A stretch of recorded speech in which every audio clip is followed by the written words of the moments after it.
Donc, dernière section sur mon chapitre d'algèbre, les projections orthogonales. Ça, c'est un sujet qui est extrêmement appliqué dans le sens que vous utilisez toujours des projections, que vous vouliez ou non. Quand on regarde quelque chose de 3D sur un écran de TV, toute l'algèbre et l'arithmétique qui est utilisée au quotidien sans même que vous en rendez compte, c'est lié fondamentalement avec la notion de projection. Donc, nous, on va bien sûr restreindre notre contexte à des trucs là, relativement de base, mais ça commence ici, hein, qui est the fun begins here. Donc, ici, l'idée, c'est qu'on a, puis je vais tout de suite expliquer directement avec mon image. Donc, typiquement, l'idée de qu'est-ce qu'on a comme question, c'est qu'on a deux vecteurs, U et V, U et A. Puis qu'est-ce qu'on veut faire, c'est qu'on veut décomposer le vecteur U en deux sous-parties. La première partie, c'est qu'est-ce qu'on appelle la projection de U sur A. Puis c'est quoi la projection de U sur A? L'idée, en tout cas, la manière que moi je le vois, là, je pense à mon vecteur A comme étant, si on veut, comme faisant partie du sol. Puis qu'est-ce qu'on veut faire avec avec ce vecteur-là? Qu'est-ce qu'on veut faire avec le sol? C'est avec le vecteur U, excusez, c'est qu'on veut regarder l'ombre. Ok, donc ici c'est comme si au-dessus du vecteur U il y avait un soleil. Ok, donc c'est une grosse journée ensoleillée aujourd'hui là.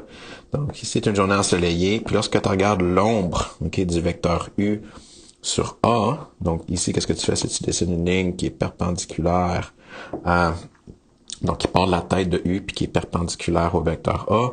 Puis le vecteur qui va être au sol, c'est qu'est-ce qu'on va appeler donc l'ombre de ce vecteur-là. Souvent, moi, j'appelle la projection là, the orthogonal shadows. C'était à la fin mon vieux email. Là. Si tu voulais me rejoindre quand j'étais jeune, là, c'était orthogonal shadow at hotmail.com. Puis c'est comme ça que tu peux me rejoindre. Mais anyway, quand tu regardes l'ombre de ce vecteur-là, donc pouf, c'est qu'est-ce que j'ai au sol. Donc, excusez, j'ai pas fait mon pouf comme il faut, comme d'habitude. Ok, whatever. Dans 30 secondes, là, on va le pogner comme il faut. Donc, l'ombre du vecteur, pouf, ok, l'ombre du vecteur que j'ai mis en rouge ici, ça c'est qu'est-ce qu'on appelle la projection, ok, du vecteur U sur A. Puis si on veut compléter U, donc si l'idée c'est si je me déplaçais le long de U, ben, je me rendrais bien sûr à sa tête. Mais là maintenant si je commence mon chemin puis je veux me rendre à la même place, mais si je me déplace le long de W, maintenant il faut que je regarde la portion qu'on appelle la portion orthogonale ou perpendiculaire à A. Donc, c'est la décomposition perpendiculaire, qui est un peu moins importante, je dirais. Là. Donc, nous, on va surtout s'intéresser aux projections.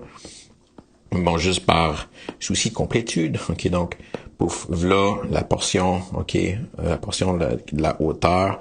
Donc, si c'est clair, là, quand tu regardes ces deux vecteurs-là, que le vecteur U, OK, donc si tu te déplaces le long du vecteur U, ben, c'est équivalent à tu te déplaces de sa projection plus sa hauteur. OK, donc, puis notre but, ben, c'est de trouver des formules pour calculer la projection et la hauteur. Mais surtout la projection. C'est vraiment la projection là qui va être notre kite ici. Là. Puis qu'est-ce que j'ai fait pour vous? Donc j'ai beaucoup de détails, mais qu'est-ce que j'ai fait pour vous? J'ai fait d'autres exemples là, de projection de U sur A, dépendamment d'une couple de scénarios. Donc si on regarde, remarque, j'ai fait d'autres exemples ici. On a de la misère avec mon crayon aujourd'hui. Comme d'habitude, j'ai toujours de la misère avec mon crayon. Ok, donc remarque. Donc, j'étais à la remarque 5.10.1. Donc, juste des exemples là, de projection. Donc, ici, si dans mon premier exemple, juste les énumérer ici. Donc, c'est ça, l'exemple 1, l'exemple 2. Donc, ici, qu'est-ce qui arrive si A est plus petit, c'est pas grave. Donc, ici, j'ai déjà dessiné pour vous là, le sol en rouge là, qui contient le A ou la ligne engendrée par A. Donc, la projection de U sur A, même si A est plus petit, c'est pas grave, l'ombre, ok, pouf, ok, l'ombre est simplement plus long que le vecteur. Donc, ça serait la projection de U sur A. Puis, bien sûr, la version perpendiculaire. Donc, paf, là, la version perpendiculaire dans cet exemple ici. Donc, ça n'a pas d'importance, le vecteur U est plus petit. Ok, j'ai ma décomposition. Donc, ici, le vecteur rouge, c'est W1, puis le vecteur orange, le vecteur W2. Puis ici, le deuxième scénario, c'est qu'est-ce qui arrive. Donc, qu'est-ce qui arrive lorsque le vecteur U et A ont un angle obtus. Mais c'est pas grave, le A, il est au sol. Le A, ça n'a pas vraiment d'importance c'est dans quelle direction. Le A, on pense à A comme étant le sol, donc ma grosse ligne, mon sol. Puis qu'est-ce que je fais, c'est si je regarde la décomposition, si je regarde l'ombre, ben l'ombre va être de l'autre côté. Ok, donc l'ombre est de l'autre côté. Donc si la projection de U sur A, même si le U va de l'autre côté, ça se fait bien. Ok, donc copie, paste, donc voilà mon W1, puis la version, la version,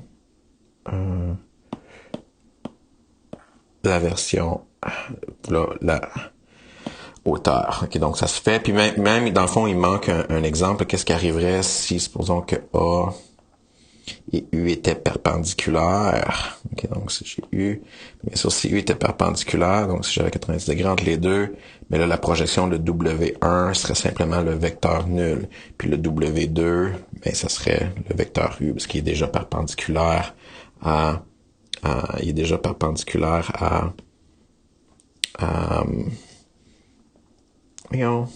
il est déjà perpendiculaire à A. Okay, donc, il n'y a pas vraiment de décomposition. Il est déjà, ok, donc, W2, W2, ben, c'est simplement U. Donc, il y a vraiment 3 cas, hein. Puis vraiment, les cas, c'est lié à quoi? C'est lié à est-ce que l'angle est aigu, obtus ou droit, mais ça se calcule, peu importe. Ok, donc, mais qu'est-ce qui est important, peu importe, surtout quand on va regarder la formule du W1, je vais commencer juste par l'expliquer. W1, que ce soit aigu, obtus ou droit, W1, c'est un multiple. Okay, W1, là, il est dans la même ligne que A, donc W1, c'est un multiple de A. Puis vraiment, qu'est-ce que vous devez apprendre, c'est de trouver c'est quel multiple. Il est positif, ce multiple-là, quand U et A ont un angle aigu entre les deux. Il est négatif si on a un angle obtus, puis il est 0 lorsque l'angle est droit. Okay? Puis le but, c'est de trouver une formule pour calculer le cas. Donc, allons-y avec la prochaine définition / théorème qui va nous donner justement la formule pour calculer la projection. Donc, donc on veut trouver la projection. Donc, c'est ce qu'on appelle la projection aussi orthogonale de U sur A. Donc, ça, c'est ce qu'on a appelé tantôt le W1. Donc, le W1, sa notation, c'est projection de U sur A. Ici, la notation est importante. Ok, donc, le A en souscrit. Ok, le A en souscrit, c'est pour dire que le sol, c'est A, puis le vecteur que vous projetez, c'est U. La projection de A sur U, c'est pas la même chose que la projection de U sur A. Donc, ça peut être des vecteurs complètement différents. Puis bien sûr, puisqu'on sait que W1 plus W2, c'est égal à la hauteur, W1 plus W2, c'est égal à le vecteur U, mais la hauteur, ok, qu'est-ce qu'on a appelé tantôt le H, là, ou le W2, moi j'aime l'appeler H, donc copie, donc j'aime souvent l'appeler H, puis dans ma démonstration, moi je vais utiliser H dans le fond, mais H, ben c'est certain que c'est la même chose que aller le long du vecteur U moins la projection. Donc, on a nos deux formules, puis vraiment la seule chose qu'on a besoin pour calculer W1 ou W2, c'est la formule pour la projection. Donc, si on a une formule pour la projection, ben on peut calculer bien sûr W1 et W2 en même temps. Okay, donc puis le prochain théorème, donc qui est une formule pour vous d'une certaine manière. Là, vous n'avez pas besoin d'apprendre la preuve. Donc, le prochain théorème, c'est la formule de la projection. Donc, la projection, je vous rappelle, la projection, je sais que c'était K fois A, mais la projection, donc la formule de la projection, le K, le multiple de A qu'on a besoin, mais c'est le produit scalaire de A avec U divisé par le produit scalaire de A avec lui-même. Donc, ça, c'est qu'est-ce que j'ai appelé K tantôt. Donc, c'est vraiment mon KA. Donc, le coefficient, c'est U.A sur A.A.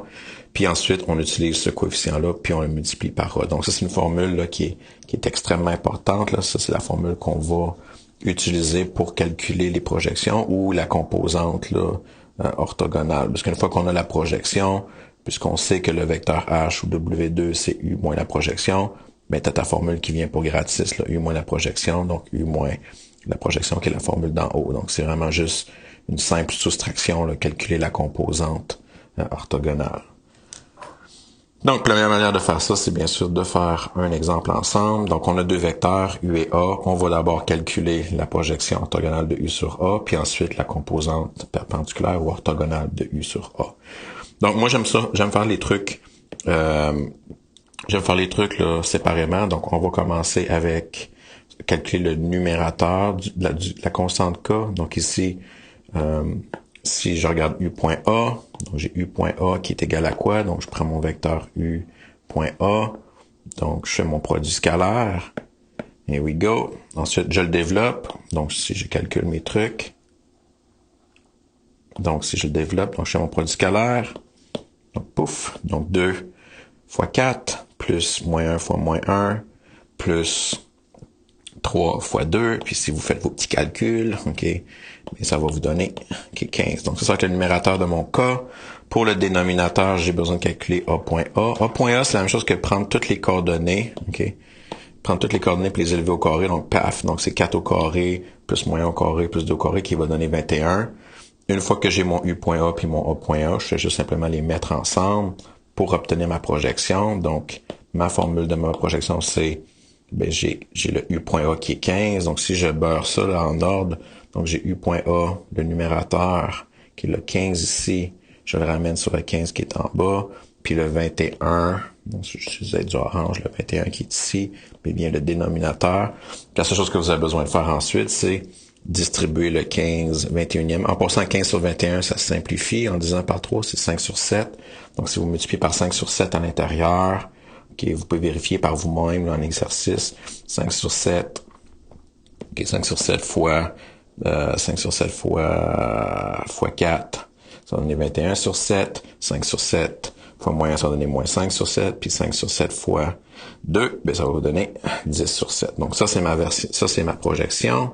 Donc, j'ai terminé avec ma projection. Plus, si je veux la composante orthogonale, comme j'ai dit, la composante orthogonale va être un petit peu moins importante pour nous, dans le sens que je vais jamais vous demander de la calculer, parce que c'est juste en bout de ligne un calcul qui est relativement direct. La hauteur, c'est toujours simplement le U original. Donc, pouf, ok, donc c'est le U original moins la projection qu'on vient de fraîchement calculer. Donc, si on prend U moins la projection, donc ici dans ma formule, qu'est-ce que j'ai? J'ai U, donc cette portion ici, c'est le U, moins la projection là, que je viens juste de calculer en haut. Puis lorsque vous faites votre soustraction, ben, vous pouvez vérifier que ça vous donne moins 6 sur 7, moins 2 sur 7, puis 11 sur 7. Ce qui fait intéressant, c'est clair que si tu fais H plus la projection, mais ça va retourner ton U. Donc, c'est toujours une manière de vérifier ces calculs-là, simplement en additionnant nos deux réponses. Si vous additionnez vos deux réponses, ben, ça vous ordonne le vecteur U. Okay, donc, c'est une petite manière clean là, d'avoir tout, là, de vérifier qu'est-ce qui se passe. Donc, pour ce cours ici, là, je ne ferai pas la preuve, mais si vous êtes intéressé d'où vient la formule, la prochaine page contient la preuve, donc je vous invite à la lire. Si vous avez des questions sur la preuve, je pourrais en discuter avec vous, si vous êtes vraiment dedans. Mais pour la vidéo, calculer une projection et sa composante orthogonale, c'est quelque chose de relativement direct, puisque vous avez accès à vos notes de cours. Faites juste plugger les bons chiffres aux bonnes places. Puis c'est une question qui est très directe lorsqu'on a la formule là, entre les mains. OK? Donc, that's it. Bye bye là.